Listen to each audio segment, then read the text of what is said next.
Ndagusuje we dukomeje kubana kuri General Knowledge Infotainment. Nkuko umaze kubimenyera, uyu muyoboro kugezaho amakuru atandukanye yiganje cyane mu buzima, ikoranabuhanga ndetse na politiki.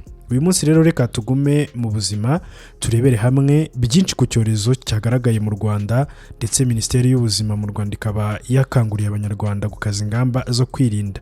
Icyo nta kindi ni icyorezo kizwi nka MARBUG.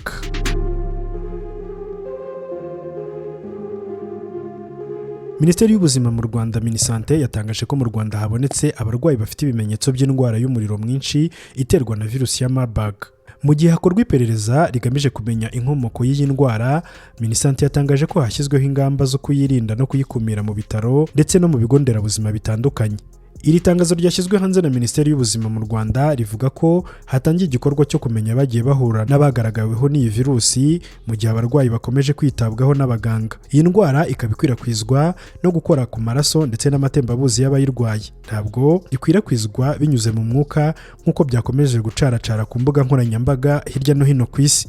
Minisante yasabye abanyarwanda ko uwo ari we wese wagaragaza ibimenyetso byayo, ari byo kugira umuriro mwinshi, umutwe ukabije, kuruka, kuribwa mu mitsi cyangwa se kuribwa mu nda, yahamagara ikigo cy'igihugu gishinzwe ubuzima RBC kuri nimero isanzwe ikoreshwa y'114 cyangwa se akegera ivuriro rimwegereye kugira ngo afashwe bikiri mu maguru mashya. Imwe mu nzobere mu by'ubwirinzi bw'indwara z'ibyorezo akaba n'umwarimu muri kaminuza y'u Rwanda, Munezero Pierre Celestin, yabwiye ko igikomeye kuri izi ndwara zo mu bwoko bwa MARBUG ari uko igenda mu miyoboro isanzwe inyuramo amaraso ikangiza uyu muyoboro. Munezero kandi yavuze ko MARBUG nyuma yo kwangiza imiyoboro y'amaraso inatuma amaraso atavura uko bisanzwe. Yakomeje avuga ko iyi ndwara igira ingaruka z'ako kanya ku bindi bice by'umubiri nk'umwijima ndetse n'impyiko. Iyi virusi ya MARBUG ni icyorezo kiri mu bindi byiciro by'indwara zikomeye nka Ebola.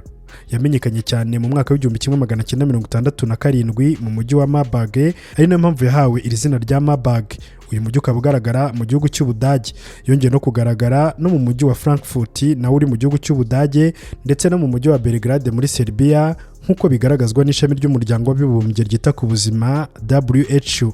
Ibindi byorezo bya MARBUG byagiye bigaragara mu bihe bitandukanye ni nko mu gihugu cya Angola, Repubulika Iharanira Demokarasi ya Kongo, Kenya, Afurika y'Epfo ndetse na Uganda. Umwaka ushize iki cyorezo cya MARBUG mu kwezi kwa kabiri cyari cyagaragaye no mu gihugu cya Tanzania. Mu bimenyetso by'indwara ya MARBUG harimo guhinda umuriro nk'uko twabivuze, kubabara umutwe bikabije, kuribwa cyane mu ngingo, nyuma hari igihe hazamo isesemi, kuribwa mu nda ndetse no kuruka, bishobora gukurikirwa n'impiswi, ishobora kumara icyumweru. Mu bimenyetso bikomeye by'indwara harimo kuva amaraso, bishobora gutangira hagati y'iminsi 5 ndetse n'7 nyuma y'uko umuntu yandura. Abahitanwa n'iyi ndwara ya MARBUG baba barabanje gutakaza amaraso menshi cyane kandi bababara bikomeye. Iyi ndwara ikaba ihitana umuntu hagati y'iminsi 8 cyangwa 9 nyuma y'uko ibimenyetso bitangiye.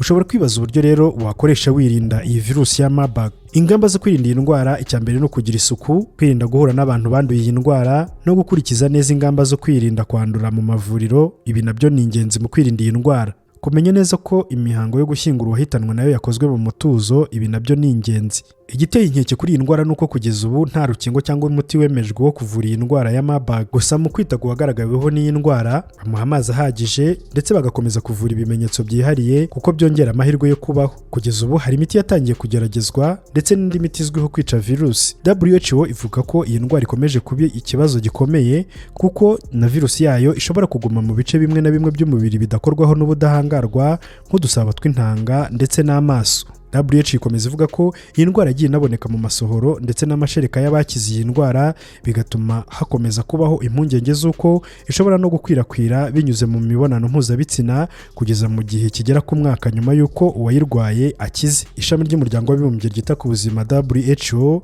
rivuga ko kugeza ubu rishyize imbere kugenzura iki cyorezo cya MARBUG, kubungabunga ubuzima bw'abanduye no gufasha ibihugu biri mu kaga gukomeza kwitegura guhangana n'iki cyorezo. OMS kandi ikomeza gushyiraho ingamba zijyanye no kugenzura ibyorezo nka Ebola ndetse na MARBUG. Iyi virusi ya MARBUG igaragaye mu Rwanda nyuma y'igihe gito, n'ubundi Minisiteri y'Ubuzima mu Rwanda ivuze ko hari abarwayi bagaragaweho n'icyorezo cya mpox cyangwa se ubushita bw'inkende, ndetse icyo gihe Minisiteri y'Ubuzima yahise ikangurira abanyarwanda gukaza ingamba zo kwirinda, zirimo no gukaraba intoki cyane cyane ahahurira abantu benshi. Ingamba zari zashyizwemo ingufu cyane mu gihe cy'icyorezo cya COVID-19. Iyi ni General Knowledge Infotainment. komeza kubana natwe mu biganiro byacu bitandukanye urusheho kunguka ubumenyi ndetse n'amakuru atandukanye.